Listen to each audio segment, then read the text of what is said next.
everyone, Paul Stoner, CEO, Biggin & Scott. I'm joined by Ed today for June, Salesperson of the Month, listings and sales. Not the total. Hey. Congratulations, Ed. But thanks, Paul. But there's another congratulations in order. What's happened in the last month? I make the call, do I? I thought you were going to say 1st of July, had the opportunity to buy in. Fantastic. As a partner, which is terrific. It's I've been knocking on the door for a couple of years, so I've been trying to do, but the opportunity is now opened up. Congratulations. So as of 1st of July, bought in, so now partner. So it's very exciting. Whole new world for me. The whole pressure lifts to the next level. I've got to start thinking more, not just in our internal team, but the whole recruiting and a whole different range. But I guess the role doesn't change too much. It's still primary sales focused, listing focused, auction focused.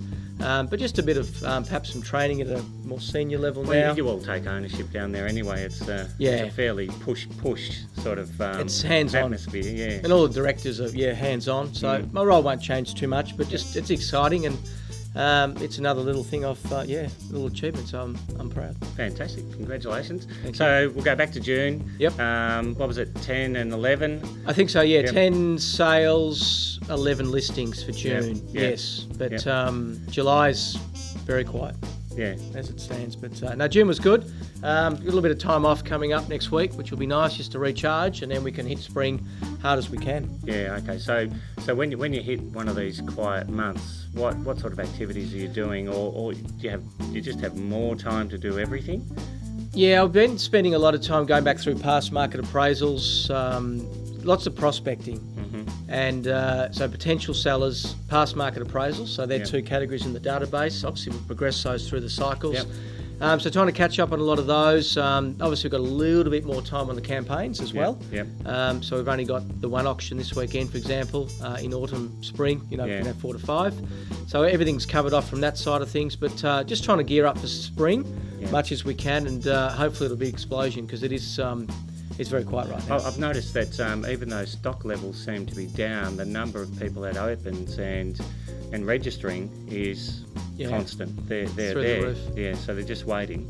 Yeah, we've probably got half a dozen campaigns in the last couple of months that have had 100 plus buys through. Yeah. So the demand's still there, and that's the thing we're trying to talk to our potential sellers about.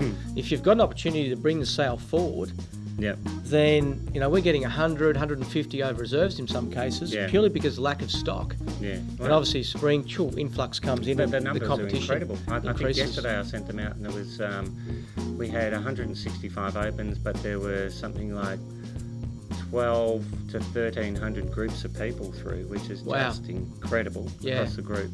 Obviously, some areas are busier than others, and yours is one of the busiest. Yep. The disappointment from people missing out at the moment, is that putting pressure on the stock as it hits? It is, and the question then arises, offers before auction. First thing in a strong market with low stock levels is that question. We've got 2 buyers wanting to put an offer in on the property at the moment that we're currently running. Contract's not in yet, so we can't sort of get to that level, but it does. It does. And so the vendors, how are they responding to the pressure? Because we'll always recommend a good offer when it's a good offer. How are they responding to the pressure? It's tricky because they're all seeing other results. Andy got 1.2, Andy and Claire for 126 Coppin, which is just an extraordinary result. So the owners, so we go into the listing saying, hey, look at this result, look what we achieved at auction, obviously come with Biggin & Scott.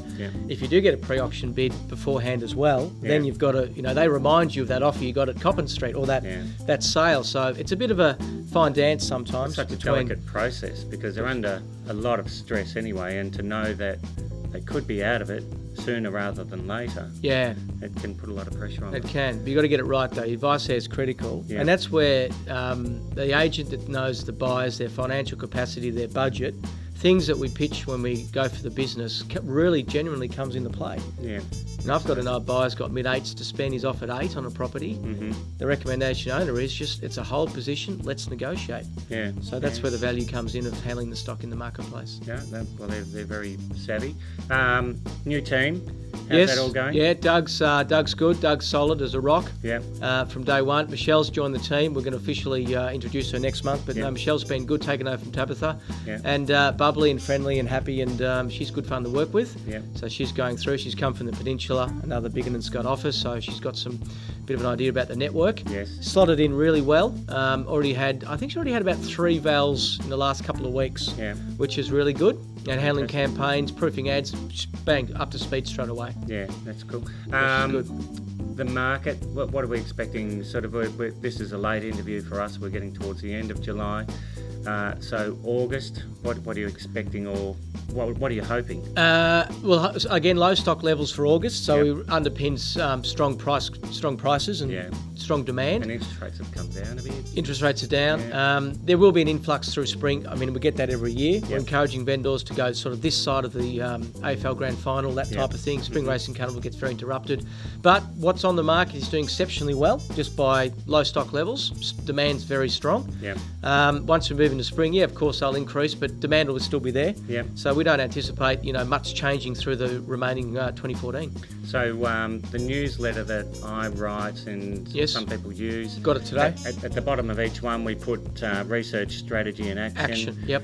And do you think that the buying public are at that stage, or some are still just sort of like rabbits in the spotlight? Oh, look, I think there's a cross section, Yeah. but the ones we get to work very closely with in Richmond Yeah. are certainly ready to go if the right property comes along, Yeah. and that's reflected in their eagerness to go before auction. Well, and probably Yep. the amount that they've missed on it, Yep. out on as well. Absolutely, and they're going from a warehouse conversion to a single-fronted terrace. So there's certainly a different whole range. So they're just wanting to get into the marketplace. Yeah. Mate, congratulations again on a Thank great you. month. Congratulations on becoming a business owner. Thank you, Paul. It's a whole New ball game. Stress level It is. that you've invited yourself into. Hasn't hit me yet, but yeah. So the next time you'll see Ed will probably be awards night, and we'll all be there celebrating. So thanks everyone. Thanks, Paul.